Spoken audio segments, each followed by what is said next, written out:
Good afternoon. This is James Mulvaney, and welcome to Working Lunch. Great to be back, as ever. We've got another great guest for you today. We're going out live across LinkedIn and also today on my YouTube, as well as Podcast.co and Radio.co YouTubers as well. So wherever you're watching, welcome on board. The concept of Working Lunch is really simple. Each Wednesday at 1 p.m, we talk to a different guest and we discuss 3 actionable strategies that you can put into practice immediately to assist you with growing your business, growing your audience, or growing your team.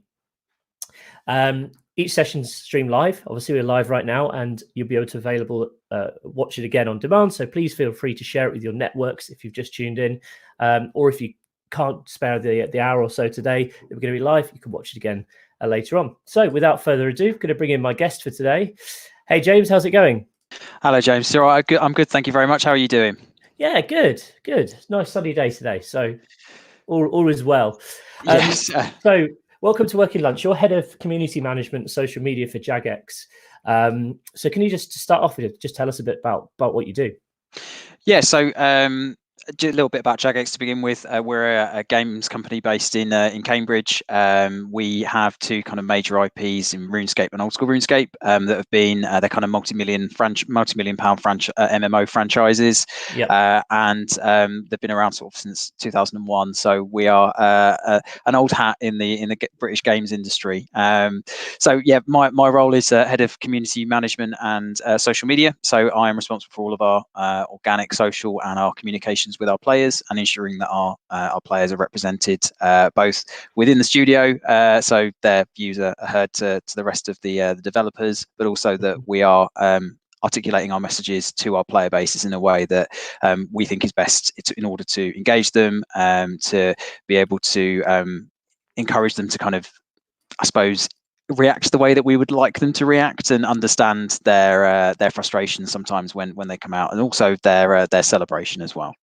So with your games, I mean, I must admit, we had a chat before. I'm not a huge gamer. I used to play games when I was kind of growing up, but I know that over the last sort of 5-10 years, it's taken off in a big way in terms of, it's more of a social thing now. So whereas people used to sit in sort of like the dark room in the corner and play games, which I guess they still do, but now there's so much more communication because of how platforms have evolved. So people are constantly talking. They're really using it like a networking tool or like a, almost like a social thing.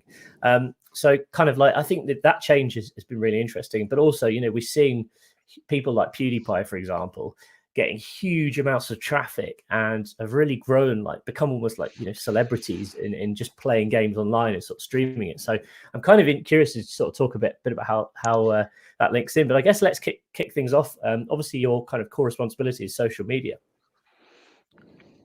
Yeah, absolutely. Just to touch on quickly on what you were just saying beforehand, in terms of the kind of the broadening of gaming or games outside of kind of the sphere of you're kind of locked in your basement sort of approach that perhaps was the stereotype a few years ago. But no, it's one of those things we at Jagex say we are the home of living games, and I think there's a big kind of, that's a big statement, because living is not just the world inside of the game, but it's also what happens outside of the game. So you're feeling part of a community. Are you offering those opportunities for players to interact with each other, both inside of the game and outside of the game? And also you kind of nurturing those opportunities for players to kind of feel like they are part of something, and ultimately make them, obviously, you play for the game, but you kind of tend to stay for the community. So we try and make sure that we make sure that our players feel like they are in something that they're going to be in for the long haul. Got it. So let's kick things off. Social media, first of all. Yes. How do you kind of ensure that people are kind of engaged with you on your social channels? So we are actually in the process of doing a social audit at the moment. So some of these answers, if you come back to me in perhaps a couple of months, it might be a slightly different answer. But we are fundamentally looking to our existing player base as advocates. So that's kind of our primary strategy, is to make sure that we are servicing those players with the communications and the engagement opportunities that are required in order for them to then share it amongst their audiences, and keep the perhaps players who come in more seasonally to be informed as to what we are doing and how we're doing it. So we have a really core group of players who are willing to go above and beyond to help kind of support and amplify that messaging, which is fantastic. And as I say, we are a company that's been around for a long time. We've had our games that are around for a long time. So we are in a fortunate position in that we have those individuals and those groups of individuals who are willing to go kind of above and beyond to amplify that. It's about sort of encouraging super fans then. Kind of, yeah. I mean, I think we're going to touch on influencers a little bit later on, but it kind of is a pseudo influencer strategy sort of thing.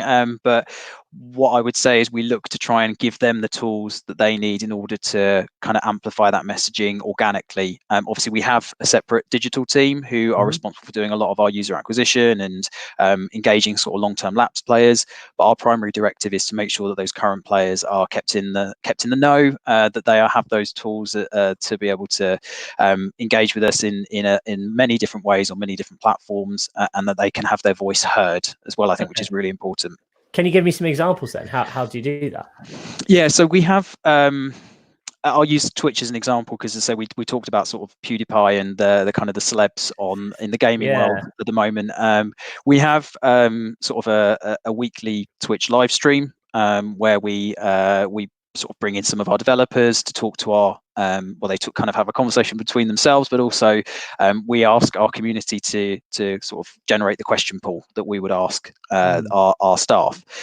And we tend to theme them. We would say, for instance, there's one about quests in game, or there's one about the lore in game, or there's one around a particular update that's coming out in the near future. We know that there is a group of players who are going to be really, really excited about that particular area, going to be able to provide us with some really insightful and topical questions that probably actually we wouldn't be able to ask ourselves or have thought of it ourselves. And actually that creates a really it humanizes the guys who are creating the game, but it also provides us with the opportunity to, I suppose, interact with players in a slightly more informal way than we would normally be doing. Obviously, being live on video allows you to kind of, I suppose, humanize things a little bit better than, say, if you're responding to somebody on Reddit or on a Facebook post or something like that. So that's kind of one example. We've done lots of things like we launched a big update in RuneScape over sort of about a month ago now, or just under a month ago. And one of the things that we were really looking to do was kind of amplify the community champions, the people who have completed things first and who have done things that other players possibly might never be able to do. So we've created a few kind of amplification opportunities whereby we can sort of celebrate those players who have done those things first and who have been able to, as I say, go above and beyond to complete the content first. And we found that actually in terms of engagement, players are more than happy to kind of celebrate those individuals and say, actually, because for the average Joe who perhaps spends 1 or 2 hours a day playing the game, they're never going to be able to compete with somebody who is able to perhaps spend a lot longer than that to play it. So 14 hours a day or something. Well, we have seen a few players who have I think they call it no lifing it, where obviously we have things in game to sort of encourage people to log out after sort of every 4 hours or so, take a break, that sort of thing. But obviously when you have an update like that, players will want to be the first to do something, and we thought, well, we'll try and celebrate that race to the first and bring kind of more of make it more of an event, make it more of that kind of community. Let's bring everybody together, let's get everybody understanding how that can all work and who is the people that they should be kind of backing on that race to getting the or completing the content first. So if I kind of translate this stuff into sort of like, kind of a different kind of business. So the first thing is like these live streams, it's really about giving people a glimpse into your business and what's going on behind the scenes and allowing them to interact directly with, as you mentioned, the developers, and actually sort of feel like they have some kind of interaction or sort of, influence over sort of decisions that might be made.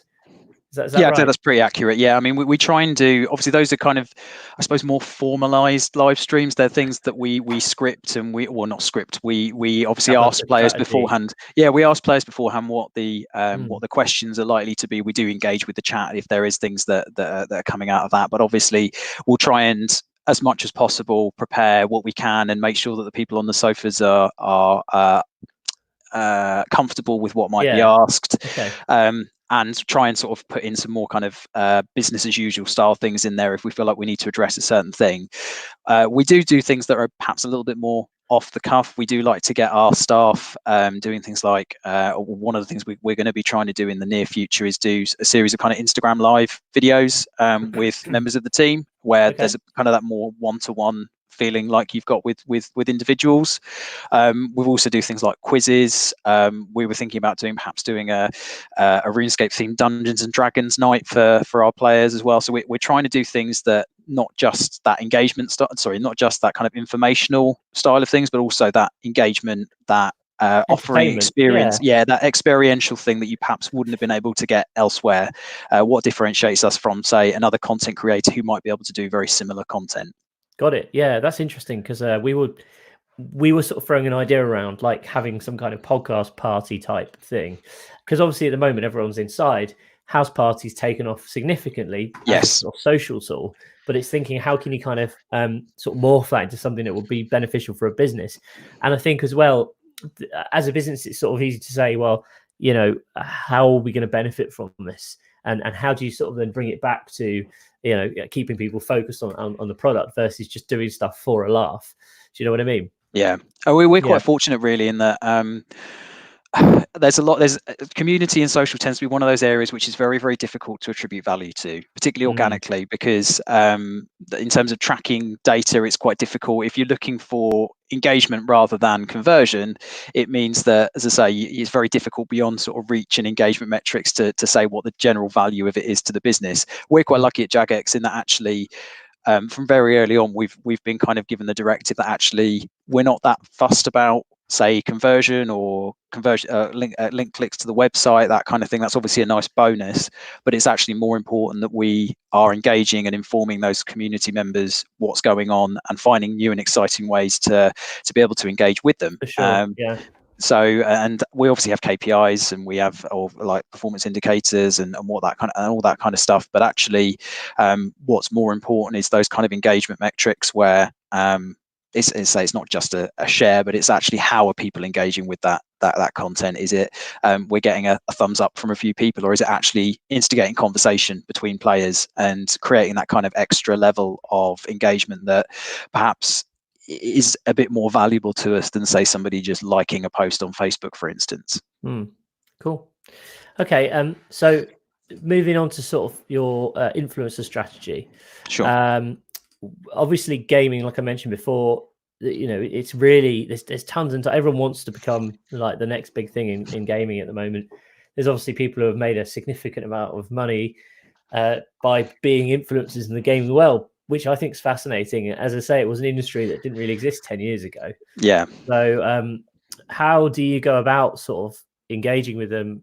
Do you have like a huge budget which you kind of throw at influencers? How does it work in the games world? I mean, I know that there are a few companies out there with a huge budget. We're not massively one of them. Right. Okay. No, we do. We kind of split it into two areas, really. So we've got our influencer management sort of side of things, which is more around how do we nurture and grow the people that are already creating content for us. So we're in the process of building out a more kind of formalized partner program at the moment, which will hopefully allow those creators to support themselves and for us to be able to kind of give them a show of faith to say, actually, we want to back you and we want to support your kind of career moving forward. So you can take that leap from perhaps it being a passion project or a hobby thing where you get a bit of extra money on the side to actually being a full-time career. And that's kind of what our aim is with that, and to be able to support those creators there. And I think that's probably the more for us, it's probably the higher priority. Whereas we would have for, say, bigger campaigns, we'd probably look to be how we could amplify what it is that we're doing with, say, a combination of like creators, but also social media distribution networks like things like Lab Bible and The Hook and places like that, who actually are influential, but they're perhaps not defined as, say, an influencer in the most traditional sense of the word. So yeah, we've kind of got two different arms, and recently within Jagex we have actually brought somebody in who is our head of influencer management, who now that's his sole job, which I don't think you probably would have had sort of 2 or 3 years ago. No. but that sort of responsibility did kind of fall to myself beforehand, and it was a interesting experience. Working with influencers is always one of those things which is it's exciting, and they're really, really creative individuals who can know exactly how they want to talk to their audiences. But a lot of them obviously have kind of built this out as their career without necessarily working in the corporate world before. So sometimes there are things that perhaps are creative differences, let's say, sometimes, which can be quite challenging to overcome sometimes. But yeah, I mean, we've done a few campaigns now with sort of paid creators, notably sort of when we launched Old School RuneScape on mobile. And obviously mobile is a great platform with which to be able to do things like influencer marketing, because it's very easily trackable. You can identify very easily how impactful things are.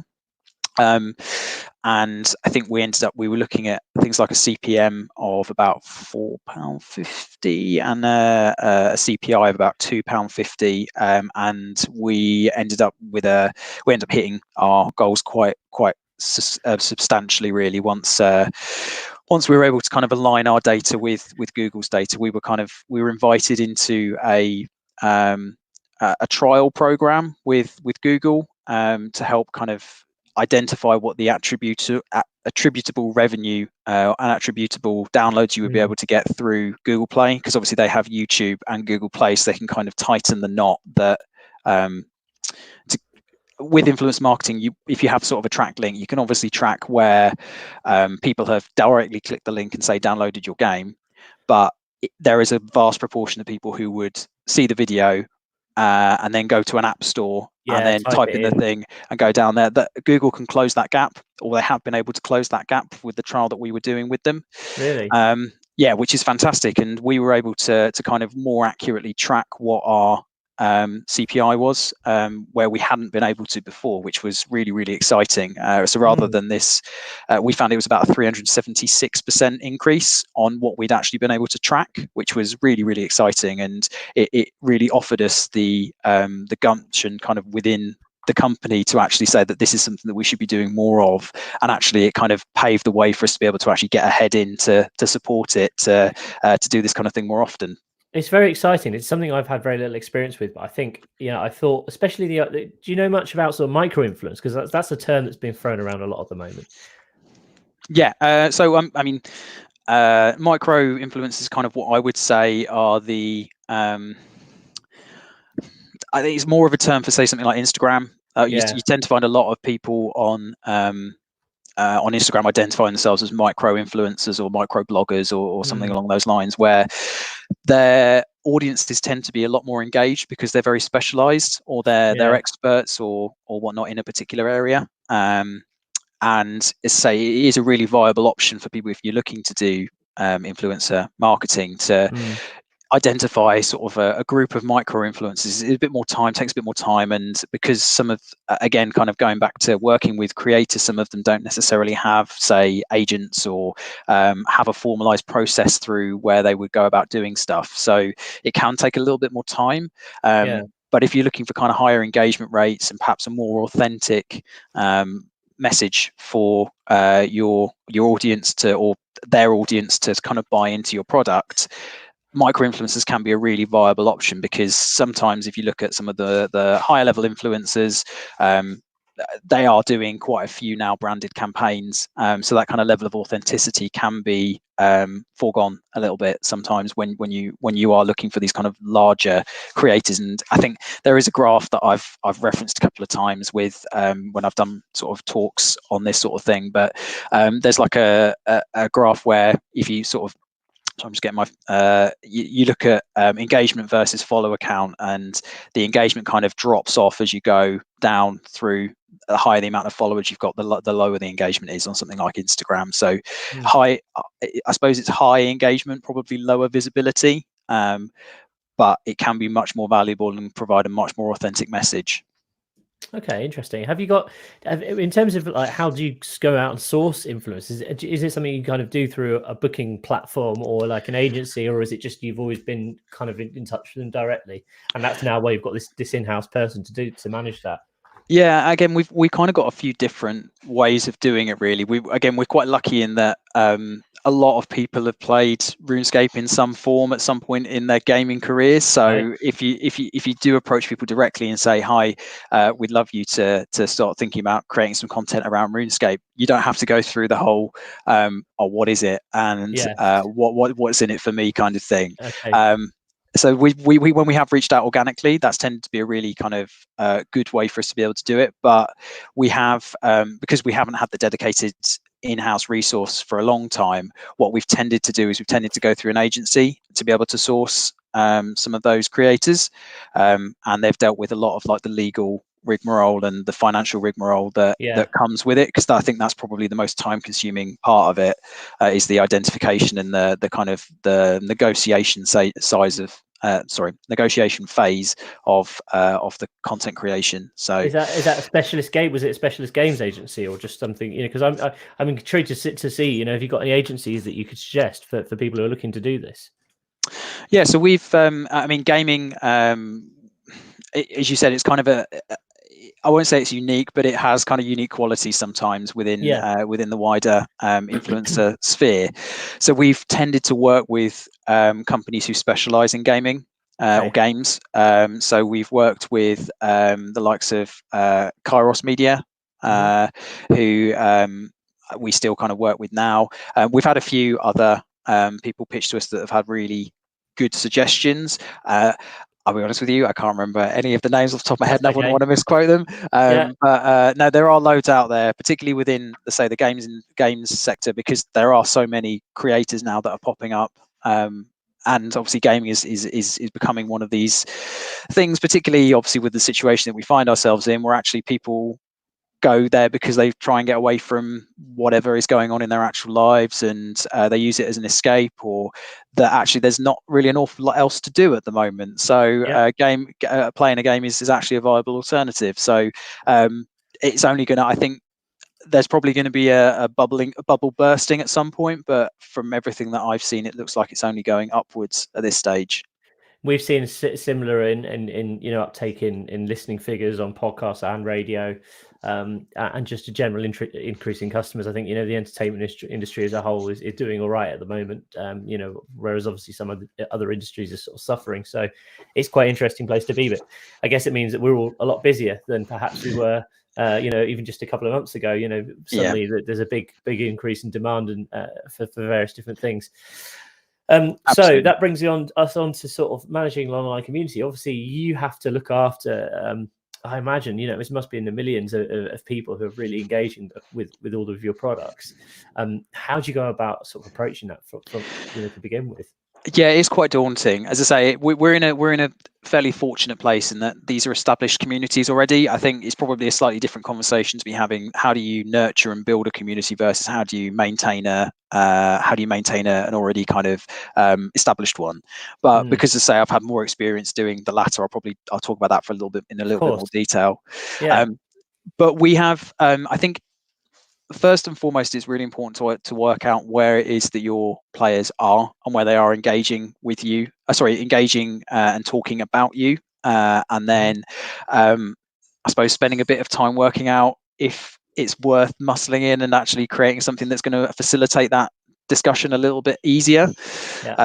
We've done things like a good example with Reddit, for instance, is actually we didn't create our own subreddit. Our players created that probably about, I'd say nearly sort of 10, 11 years ago now. And actually, we're happy with them owning it because they moderate it. They do a really good job of making sure that everything is kind of as it should be. And they can offer sort of 24-hour coverage where we can't. And it feels very much like it's a place where players can speak their true feelings without the feeling that they might be censored, or they might be like, we do have a pretty hefty presence on something like Reddit. We have sort of, I don't know, I think 170 staff that have got different social media accounts, which is really, really a positive thing, and it allows us to be able to engage with our players on all manner of platforms. But so is that sorry to interrupt there, but is that so that when you say 170 staff, presumably they're not all dedicated to community management or social media? There's a range of staff. So is that kind of written into the job description that or is it just something that you try and encourage staff, no matter what they do, to really get involved with? Yeah, it's definitely an encouragement thing. I think in terms of sort of company ethos, we do try and be very player facing or community facing, just because we've talked about kind of the humanization of the brand and making it feel like actually everybody's engaging together, and actually the devs really care about the game and care about making it the best possible place that they can for the players. In terms of our actual community team size, we're probably about I think we're about 8 or 9 at the moment. Oh wow! So okay, of the people who are engaging, the majority of them would be kind of developers, or they would be people who perhaps work in our marketing teams, or they might be our localization teams. We've got people in our facilities teams on there. We've got people who work in our finance teams in there. Kind of the entire spectrum of people who work within the company. And obviously, they're not all going to engage. They're not all going to be experts on the game, and they're not all going to be people who are going to be able to answer every question that a player might ask them. But they are also people who have very specialized skills, and they have the ability to kind of share what life at Jagex is all about. And I think that's a really positive thing to be able to do, kind of show the inner workings of the company and offer that kind of level of transparency and I suppose a peephole into what life at perhaps their favorite gaming company is all about.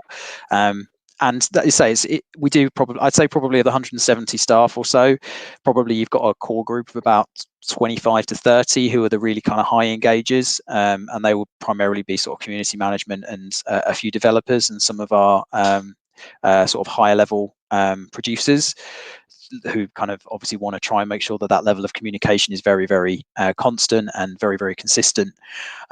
But yeah, it's one of those things where you do start to then establish those personal brands also within a company as well. So we have a member of staff who's got about 75,000 followers on Twitter, and he's kind of built his own personal brand that is something unto like anything that I've ever seen before at a company. He's got we're all called like Mod so and so. He's called Mod Ash, and he's all the community call him God Ash because they're kind of that. They're that.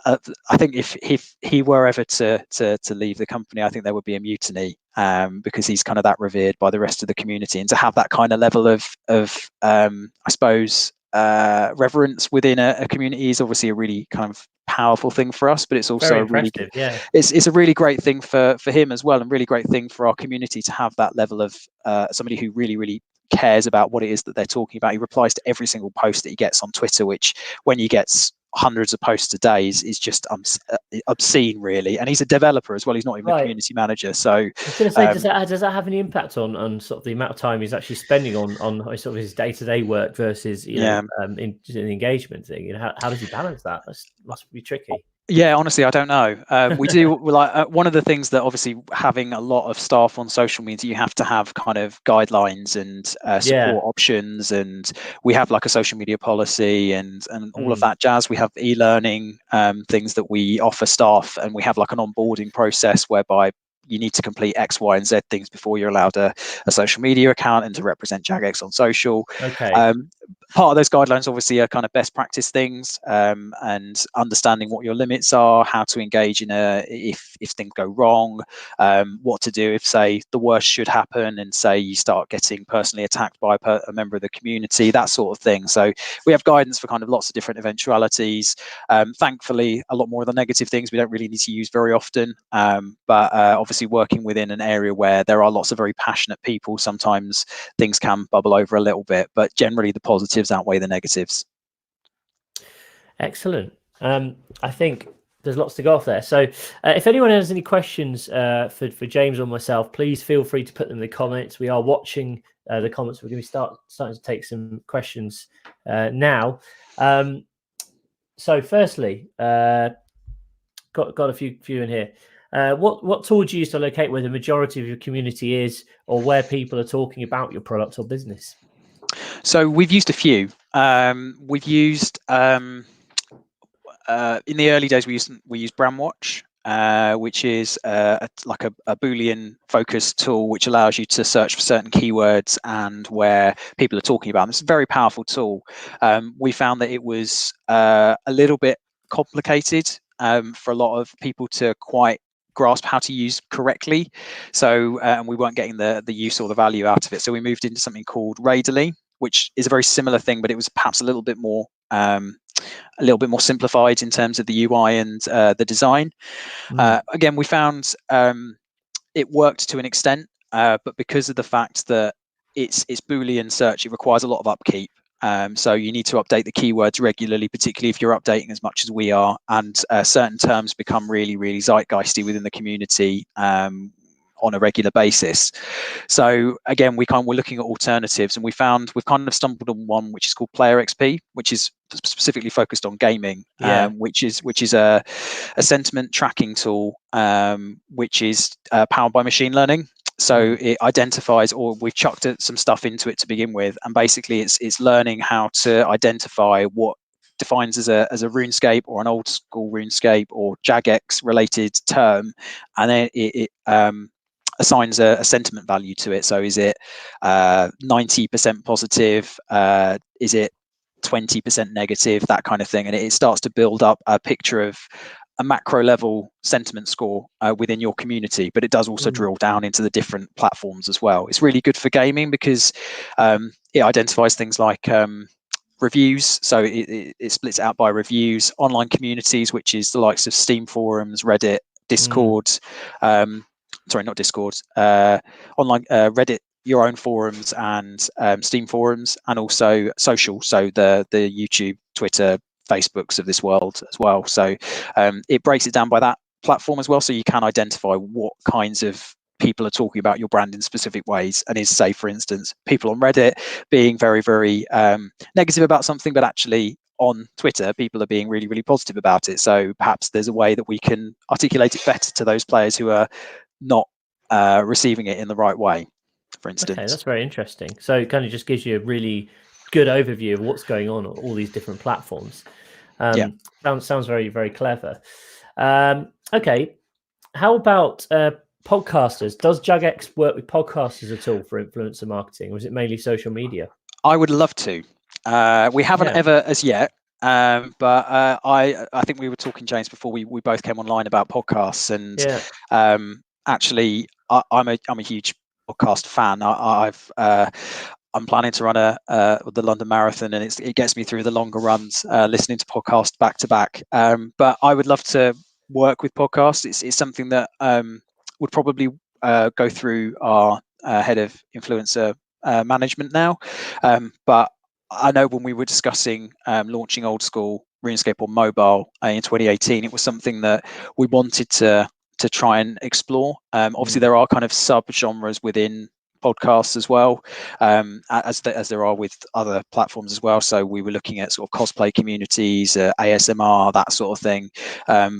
That all those different communities that actually they've got a really dedicated support base, and actually probably would be able to authenticate that message a little bit better than, say, somebody who puts out a sponsored video every week. I think that podcasts do a really good job of using the personalities within those podcasts to perhaps articulate the message in a slightly different, unique way that their audiences will be more receptive to. But I think you would also need to make sure that we have the trackable stuff sorted before we would talk to podcasts about potentially supporting some of the stuff that we're doing. So you probably will want to make sure that, say, our voucher system would be working if you've got a discount code, for instance. Okay. Interesting. And how would you go about if you want to find influencers to promote? It could be a product, it could be a service, it doesn't have to necessarily be game related. What would be the best way of actually sort of going out and saying, right, okay, how do we identify influencers that potentially we could work with to promote my podcast or promote my business or my product? If you're looking at a really manual way of doing it, say that you don't have an awful lot of resource or money to spend on, say, an agency, or being able to get somebody else to do it for you. I think it's all, because I imagine your time will be at a premium if you're in that kind of a situation. It's about identifying where you want to be talking to those individuals first of all, so you can kind of narrow down that pool of potential people. So if you know, for instance, or you have a suspicion that, say, if you were to, I don't know, that YouTube was a platform that would be really, really beneficial for you. So that, say that you've, on your own YouTube channel, you've experienced a high amount of engagement on it, for instance, is probably a decent indication that the kind of content that you're creating is actually resonating quite well, and it would probably resonate very well with other people's communities as well. That would probably be a good indication that YouTube might be a good place to go for. And then there are a few. You can just do something as basic as searching for specific key terms on the search bar. Say if you're a I don't know, a dog walking business, for instance, you could search dog walking and have that as a search and see what comes up. I would be less inclined to go for the really big guys and have a look and see what perhaps comes up on page 2 or page 3, and see what will come up. But also there are lots of free tools that will allow you to do that kind of thing a bit less manually. I can't think of any off the top of my head, but let me comment in the on the LinkedIn link when I've been able to remember a couple of the names.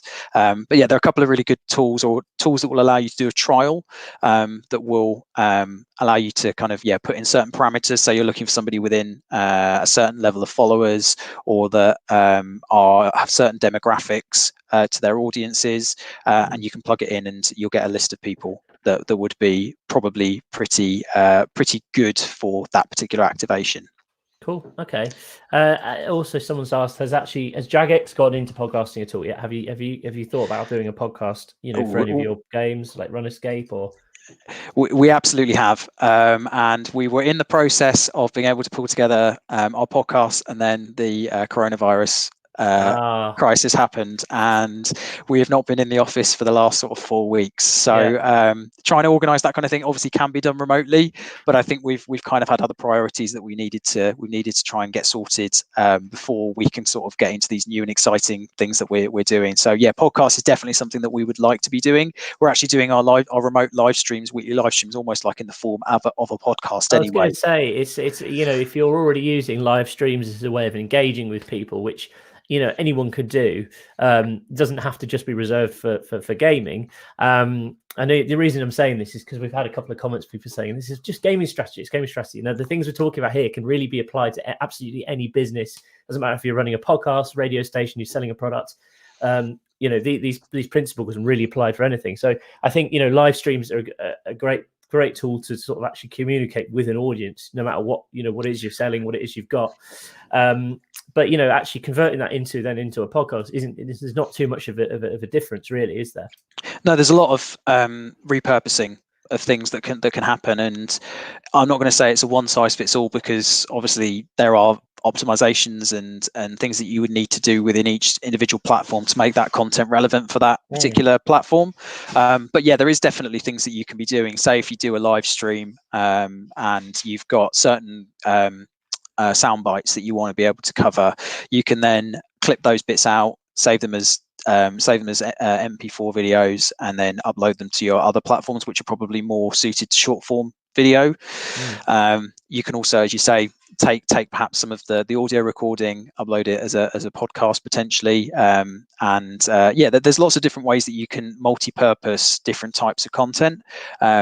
We are trying to make sure that when we do that, each bit of content is optimized for each of those platforms. So say for instance, if you were to upload a live stream or a VOD bit of content to Twitter or for Facebook, for instance, you have text on the screen or subtitles at the very minimum. You go straight into the action. You don't worry too much about introductions or whatever. And also that it's a square image as well, because that obviously would tend to be favored by the algorithms that be as well. So you can definitely do that. It's all about making sure that those individual bits of content are then used in the appropriate ways for those different other platforms. I think you make a really good point there, and interesting. We with one of these working lunches, I spoke to Amy Woods, I think it was about a month or two ago, and we were specifically talking about repurposing content. Like that's one of the benefits of doing this stuff and spending time on creating content. Like, for example, what we're doing right now is you can easily then turn that into content which is multi-channel, works across different mediums. It's just a case of really taking it, thinking about what the best bits are, and how you can kind of take out chunks of that message, which is going to appeal to the people who say are on Instagram, they've got very short amounts of time span. So, like 1 minute little videos or 30-second videos, just getting the best bits and kind of reformatting them. But it's a way to make the content go further, I think. Yeah, and it's about as you say, making it go further. You can because generally, if you say, let's use video content as an example, video content is obviously a lot of the cost and a lot of the time sink in video content is the actual filming of it and the editing of it. So what we've tried to do a little bit more is actually, if we know that we're going to be on a shoot, or that we've got individuals who are going to be available for only a certain period of time on that shoot, for instance, we've made sure that as well as also filming the content that we need from, say, for a YouTube video, we've also logged all of, say, the outtakes that have come out of it, or we've asked the guys who are in the video to do a little video intro, for instance. So here's what we're going to be covering in this video, and then we've used that as a really good way to be able to put on social, say, here's going to brief summary of what we're going to be covering, watch the full video here, and then link to the full kind of long form YouTube video as kind of an additional bit of value as well. So yeah, I mean, it's about being clever with how you do it, and being prepared and giving an understanding to the people who are going to be capturing the content, that what you're going to be required at the end of it as well. Because we did used to be in a position where, as I say, we kind of briefed something and that's exactly what we got back, which is great. But I think we're in a place now where we're having to be a little bit more clever with how we do things, particularly with the current situation as well, in that actually we're having to think of different ways to be able to film and create content anyway. It seems like a good opportunity to kind of reset and actually think, what is it that we're doing with this? How are we going to be proving the actual value of this, and what are we doing to build it up so that it's actually going to be seen by as many different people as possible on the platforms we have available to us. Great. James, thank you very much for your time today. It's been fantastic speaking to you, and it's been really interesting getting an insight into sort of how you're doing things over at Jagex. So thank you very much. No problem. Thanks for having me. All right, no problem.